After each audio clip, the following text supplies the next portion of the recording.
Okay, today we're going to be looking at criminal law, purposes, scope, and sources. Um, if you are in the college class, you should have a textbook like this, or if you're in dual credit, and there's a little more information in there, but we're going to cover everything as far as our testing material goes in this lecture, though you probably want to review your text. All right, so first thing we want to talk about is the United States Constitution. It is the supreme law of the United States, and as such, we're going to fall back to that more often than not. So one of the things that most of us had to do when we were coming up through secondary school is we had to look at the preamble. So when we look at the preamble in relation to laws, it sees that we establish justice and assure domestic tranquility. So we're looking at our justice not just as a means of punishment, but as a balance to how we treat our people. And we look at that as we the people is probably one of the more important things. So we the people of the United States establish justice. It doesn't say the government establishes justice. We the people are supposed to be doing that as our nation. Now that doesn't work for every nation, but for us that is generally the way we are supposed to do it.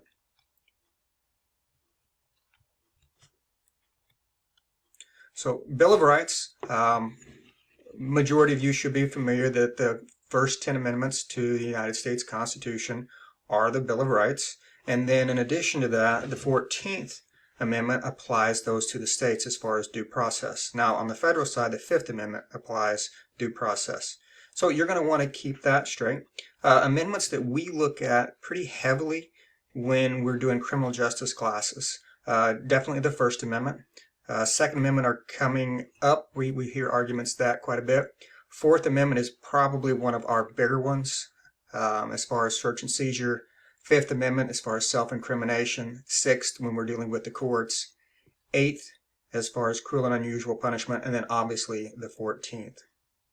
So why do people commit crimes? There's a lot of theories out there. Your book mentions these. But insufficient moral, ethical commitment to obey the law, they just don't see it as they're going to be held to that. They think they can get away with it. It's just one of the things that, if I do this, no one will ever find out. Peer pressure may be a big one, especially with the younger group that may be more impressionable and want to fit in. I believe that detection of associated embarrassment can be avoided, so I'm not going to get caught, so nobody's going to hold me to this. Compelling desire and motive to achieve a legal objective, such as addiction. So people that are addicted, yes, the use or possession of the drugs is usually a crime. But due to the other issues that they're having with addiction, they're having issues controlling that. Opportunity combined with capacity and skill. So if you look at this, motive, opportunity, and means, they have a motive to commit the crime, they have the opportunity, and they feel that they can actually do it, which is the means. Seek crime as a quick, easy way of obtaining money, drugs, power, or other objectives. It's just easier to do this than go out and earn money or whatever else that they're trying to do. They do it through a legal means. So another one that you hear every once in a while is just thrill or excitement. They just wanted to do it as a thrill. Shoplifting. Not everybody shoplifts for stuff that they can necessarily use. In my past, I remember working cases where people would steal stuff that it just didn't make any sense why they were stealing it. They had no use for it. The items were not necessary for their survival. So it's just one of the things that thrill or excitement. So foundations of American criminal law can be directly traced back to England. Their originally laws were not codified, which just means that they weren't written down. And so we start having issues that we're going to have to make laws that everybody can understand. And so the way that they worked around that is the common law. So the judges actually made up the law and they decided what would be best and represented the English crown at that time. So in early England, actions we now define as crimes such as robbery, murder, or theft were classified as private matters. So in this case, if somebody wronged you, you would actually have to go out and take care of it yourself. usually resulted in violence. You could bring a civil suit, but not necessarily going to do any good as far as that system worked. So public law, though, which is what we have in our country today, criminal law applies to all persons within each country, and it is enforced by public officials, so law enforcement, prosecutor's office. And then the criminal is held accountable to the state. Private law, victims are responsible for remedying their own issues. Again, is what we talked about just a second ago, in that if you were a victim, you had to take care of it yourself. Now, you can take care of some still today with a civil suit or a tort. So a tort is a civil wrong done to a person or their property. Civil cases usually involve private disputes between persons or organizations, where criminal cases involve an action that's considered to be harmful to society. So some type of criminal act, robbery, murder, rape, stealing, somebody got hurt. So that is that criminal case. So civil is usually person against person, person against organization, where criminal is government against the person. So criminal law versus moral law. Criminal laws are strongest when they reflect the moral and ethical belief of a society. And we want to think about our society. What is acceptable in one region may be not in another region. So we want to do what's best for the most people. So criminal laws sometimes may not reflect all of the morals of that, very specific group, but they reflect the morals of the country, at large. So criminal laws in the American system, criminal laws in the criminal justice system are essentially part of the democratic system. And what we're trying to do is get a balance between public order and basic freedoms. I want the freedom to go where I want to go, when I want to go. But at the same time, there might be certain situations that limit where I can go just to protect the public. Pandemic issues. This is something that we're dealing with in our society now, that says, hey, you can't go here today because we're going to shut this down to limit infection. So that would be one of those that we're protecting public order, but we're losing some of our freedoms at the same time. But it's for the general good of society. Police power. Every state and local government, subject to the Constitution, can enact their own laws. Laws made by state are generally called statutes. Laws made by city governments are usually called ordinances. And then federal law is called code. By enacting laws, the state is regulating the conduct of citizens within the state by telling them what they can do and what they can't do. So you must not kill other people. You must pay your taxes. You must provide support for your minor children. You must not steal from other people. Those would be examples of laws that states would enact. So requirements of a law must not be capriciously or arbitrary, as far as we don't just make something up because we think it would be a good idea for the moment, or it only serves the purposes of a small segment of society. So there's got to be a sound reason for having that law. A compelling public need to regulate the conduct, and it doesn't violate the United States Constitution. So the language of the statute ordinance clearly tells people what not to do or what to do. So it's not vague. You don't have to guess. To be enforceable, state criminal laws must be consistent with the United States Constitution. And I've said that twice, and that's one of the big things that we look at. Does it follow what our Constitution says? Not only do we want to look at the United States Constitution, but every state has a Constitution also. So does it violate our state constitution, which we don't hear about that as much as we hear about violations of the United States Constitution. So police power, each state is responsible for maintaining the public order and public safety within the state. The 10th Amendment of the United States Constitution provides that the powers not delegated to the United States by the Constitution, nor prohibited to the states, are reserved to the states respectively. So we can make laws that protect our states. And quite honestly, more state laws are violated than federal laws ever are. So the legislative systems, laws are enacted again by our legislative branch, and then the chief executive officer, governor, mayor, depending on what laws we're looking at and where they're developed from, signs or vetoes.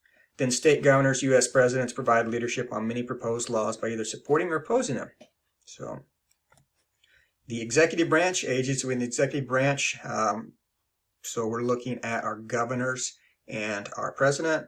Law enforcement agencies fall under that too. And so they're charged with enforcement of the criminal laws. So judicial system, our court system, balances police authority with public protection. So the court system is the one that says the law is this, but does it violate this? And we try to get that balance in there. State and federal trial courts hold jury trials unless the defendant has waived a jury. If they've waived the jury trial, it is called a bench trial. So we have a jury trial or a bench trial. State appellate courts decide appeals for state prosecution. Federal Circuit Court of Appeals decide appeals for federal prosecution. There is an extremely limited review of state or federal convictions by the U.S. Supreme Court, certiorari jurisdiction, where a person applies to have their case reviewed. In most cases, that's going to get rejected. And then habeas corpus relief may be sought in federal courts, but only after other appeal avenues have been exhausted. And we'll get to that a little bit more. So federal courts serve as trial courts at the federal level, 11 districts plus the District of Columbia and the federal districts. Each district has a corresponding appellate district. So if I go to a trial court and I need to appeal, I'll appeal to that district and then work my way up. So like we talked about before, a writ of certiorari is a written request to the court to hear the case. If it agrees, court issues order to lower court for its case materials. They're going to look at to see were the rules followed. Is there a question of constitutionality? They're not going to go through the whole case again and producing evidence. They're going to look at how the court handled the situation. If a writ's denied, conviction is final unless post-conviction relief can be found. So habeas corpus, basically produce the body, is a post-conviction relief, and it's in state and federal courts. And a request made to the court that confinement authority explain why that person is being held. So if I file a habeas corpus writ, I want the court to say this is why I'm being held, or this is punishment is being done. So when we look at the study of crime, it's called criminology, and why does that crime happen? Why are certain laws made? And it's a huge field when we start looking at the study of criminology, and you can go several different directions with it. Criminalistics, the use of science and scientific testing in court. So when we start looking at criminalistics, that's when we start bringing in words like forensic and forensic science, which are part of your vocabulary for this section. Forensic science is a scientific principle and test used in courts of law. So we're using science to help explain legal issues. So purposes of the criminal law, again, U.S. Constitution is supreme law of the United States. But our goals discourage and deter people from committing crimes, protect society from dangerous and harmful people, punish people who have committed crimes, rehabilitate and reform people who have committed crimes. Now, punishment and rehabilitation will switch back and forth. Sometimes our nation will be, really big into punishment. The 1980s are a good example of this.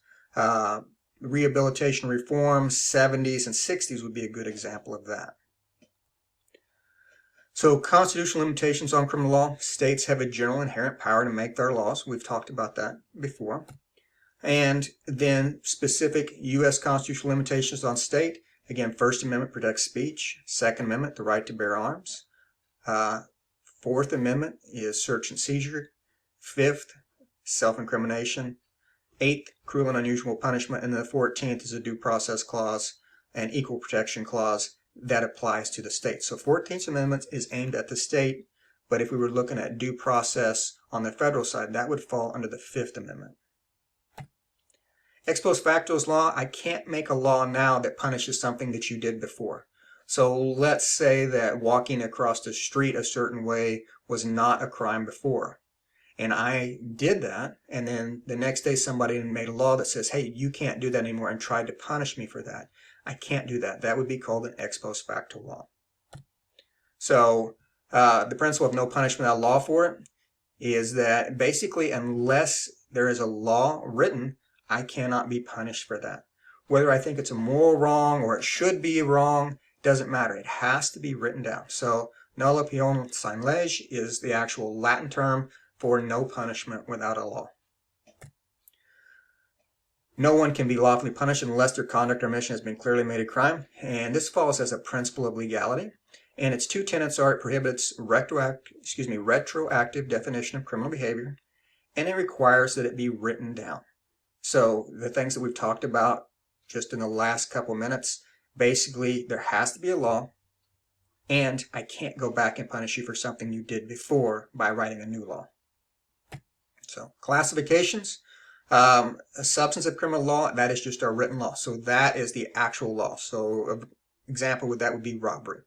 Versus procedure, this is how we do things. So after arrest, before I can talk to you, I have to read you a Miranda warning. So that is a criminal procedure.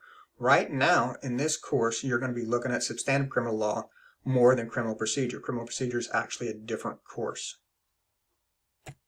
So breaking down the laws of felony, when we start talking the difference between felony, misdemeanor, and infraction, just think about punishment. So it's not complicated. So for a felony, a person convicted thereof may be sentenced to death or imprisonment for a term which is in excess of 1 year. And that is from your blue book. So a misdemeanor, a person convicted thereof may be sentenced to imprisonment for a term of which the maximum is 1 year or less. So felony, a year or more in prison. Misdemeanor, year or less, usually in a county jail. So an infraction, no other sentence other than a fine or a forfeiture. So civil penalty, maybe that you get an infraction to a point that we take your driver's license or something like that. Status crime is a criminal law that punishes a status such as a drug addiction or aid-related crime such as a curfew. A lot of local jurisdictions, so cities, have a curfew that says if you're under a certain age, you can't be out past a certain time. In Missouri, your driver's license is a graduated license system. So when you start looking at that, when you first get your license, you have that permit and you have to follow certain rules. As you work your way up through that, you attain different statuses until those go away, usually based on an age. So government may regulate conduct by making the conduct either a criminal or civil offense. So a criminal offense, there's usually going to be some type of punishment involving, felony or misdemeanor. Where a civil offense, depending on what state you're from, speeding, parking, stuff like that may actually be civil. Now in Missouri, a lot of ours actually fall under criminal, but that's not the case all the way across the nation. Civil offenses are found in state statutes and county and city ordinances and punishable by fines and forfeitures such as a loss of driver's license. Where felonies are broken down by, punishment is a year or more, usually in prison. And then we break them down even further. Class A maybe is a higher punishment than a Class B, which is a higher punishment than a Class C, and that works its way all the way down. Then misdemeanor, Class A, again, is a higher punishment than a Class B. And then if we've had a felony, which was a first, second, or third degree, those would constitute a different class. So a Class 1 felony would have a Class B punishment when we start looking at that, and it just gives us different graduations as far as that goes. So murder 1 would have higher punishments than murder 2.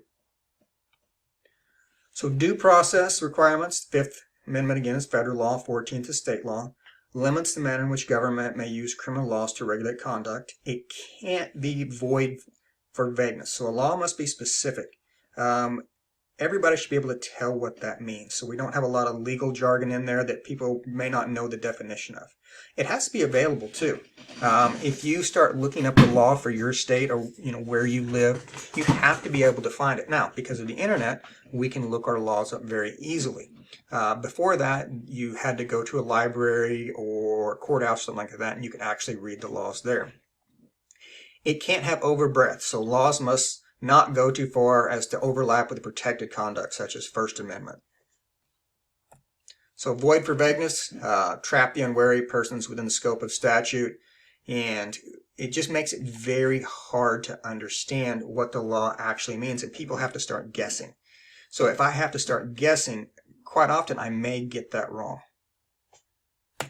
So criminal statute, again, has to be specific, so it must be written so as to what the conduct is. You can possess this or you can't possess that. And it can't be so broad as to infringe on protected conduct. Equal protection. Criminal laws must have equal effect to all persons. We can't say because you are this, the law doesn't apply to you. It has to cover everyone. So statutes may make classification for applicable to all criminal laws, but only if they are reasonable. We have to look at behavior, not criteria. So what did the person do versus who they are or what they are? That's a big thing when we start looking at racial profiling, different things like that. If I use race as a means to make a traffic stop, I've obviously violated that person's rights. But if I make a behavior, so instead of, I follow a person and they're crossing the line, they're exceeding the posted speed limit, that's a behavior, not the person driving the vehicle based on race. So, sources of criminal law, common law, like we've talked about before, is the judge-made criminal law originating in England. There are still some common laws out there that are used depending on what state you're from. Still permitted in state courts, but again, it's rarely used. Statutory law, that is what almost all states have, and that's going to be enacted by the legislator and signed into law by the governor of that state. So administrative laws, legislators may delegate some aspects of creating criminal law to administrative agencies. The legislator has to establish the guidelines for that agency, and then the legislator will set the penalty. And then adjudication, or how it works out in courts or how it's adjudicated, must be made by the judicial body, not the agency that adopted it. So start looking at something like, Environmental Protection Agency, where they make a regulation that you can't dump tires or you can't spill certain chemicals or certain waste products, and then there's a punishment for it. And if you violate that, they will, charge you with that, but then it's got to go to the courts as far as punishment goes. So, important historical documents, obviously the Magna Carta, Mayflower Compact, English Bill of Rights, then our Declaration of Independence, obviously our U.S. Constitution, and then our Bill of Rights. And we just, this is a very long period of time. We're looking at over 500 years, but we start working our way through that we have the rights that we have today. So, in summary, American jurisprudence, legislations make criminal law and the judicial branch determines when the criminal law has been violated. Criminal laws, which are public laws, are applicable generally to every person within that jurisdiction. Private law, such as tort and contract law, applies only to individuals affected by the conduct, and the United States Constitution is the highest law of the land.